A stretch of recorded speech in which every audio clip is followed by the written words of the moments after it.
My wife flirted at the party until her friend said, "Your turn's over, he's with me now." She went. The night started with laughter, hers, not mine. A sound that used to fill my chest with warmth now only echoed in the hollow space it carved. She looked radiant under the chandelier light, my wife. The way her hair caught the amber glow, the way her lips curved in that effortless smile, it almost made me forget. Almost. But I wasn't blind anymore. From the corner of the room, I watched her laugh a little too easily, touch an arm that wasn't mine, tilt her head in that familiar, deliberate way, the same tilt she once used to make me fall. My glass remained full, her smile remained false, and when her friend leaned close to whisper something in her ear, her eyes flicked toward me, brief, sharp, almost nervous. That was the first clue, not of guilt, of fear. She walked toward me, the scent of her perfume hitting before her words. "Don't look so serious," she said, brushing my arm. "It's just a party." But parties end, and so do performances. That night, beneath the music and champagne, something inside me began to crystallize.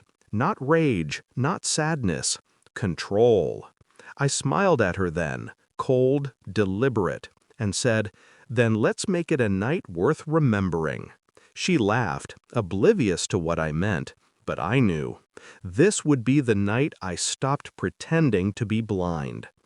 It began weeks before that night. The shift in her tone, the delay in her messages, the way she said busy like it was a rehearsed excuse. She started staying late at work. Team dinners, project deadlines. Typical words used to hide atypical behavior.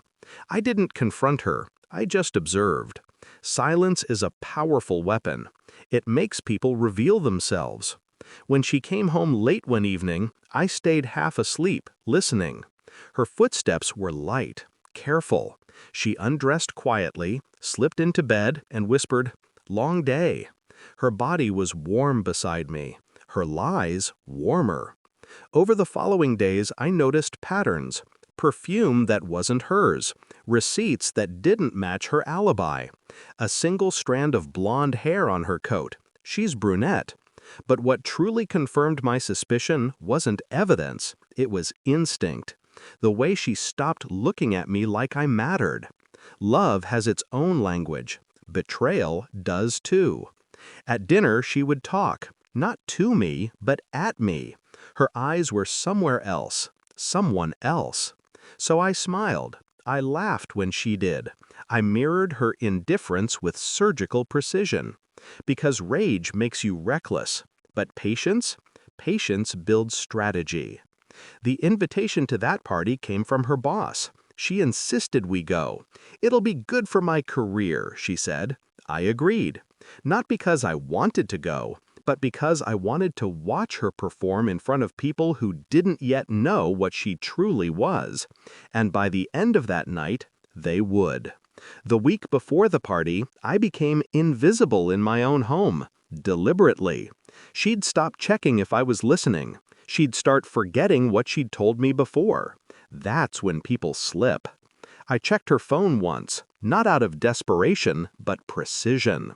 I didn't need to break in. She handed it to me willingly one evening to show a recipe, and I caught a glimpse of a name in her messages. Daniel Hart. A heart. Her boss. I didn't open the chat. I didn't have to. Knowing was enough. For now. Instead, I made a different plan. I called an old friend, a lawyer, to ask about separation procedures.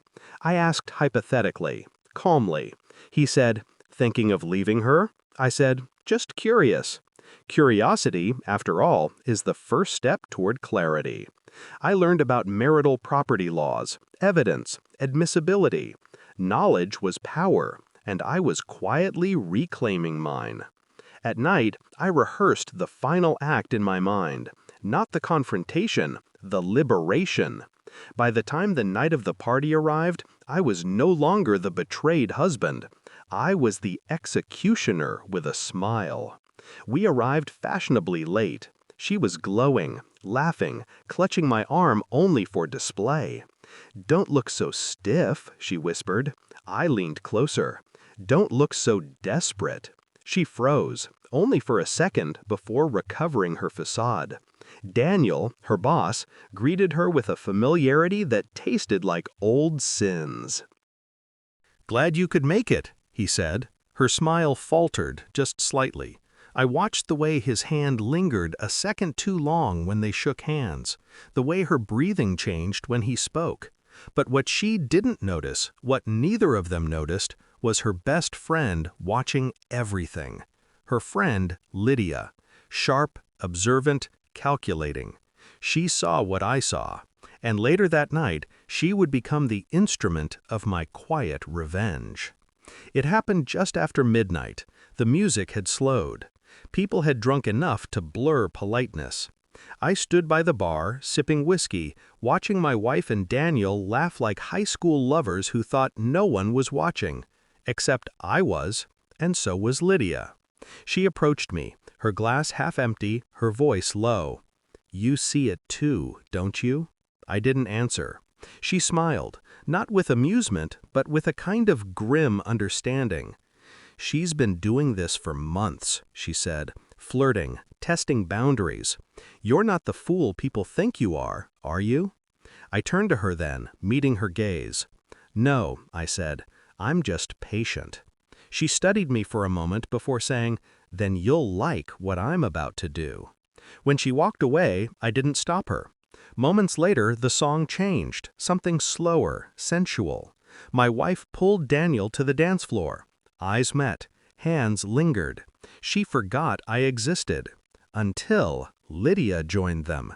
She slid between them like a blade between ribs, smiling, confident, ruthless. "You've had your turn," she said, loud enough for the people around to hear. "He's with me now." The room fell silent. My wife froze. Lydia turned to me, her hand now resting on my shoulder. "Isn't that right?" she asked. I smiled. "Exactly right." And just like that, the laughter died. The whispers began. My wife stood there, pale, exposed, her facade crumbling. She tried to laugh it off, but the damage was done. Reputation, pride, ego, all shattered in one swift motion. She stormed out. I didn't follow. When I returned home later that night, she was sitting in the dark, mascara smudged, rage in her eyes. "How could you let her humiliate me like that?" she demanded. I closed the door behind me. Slowly, calmly. "I didn't let her," I said. "I planned it." Her face twisted. "What are you talking about?" I took a folded envelope from my pocket and placed it on the table. "Divorce papers," I said. "Already signed. Yours just needs a signature." She stared at it like it was a weapon. "You planned this?"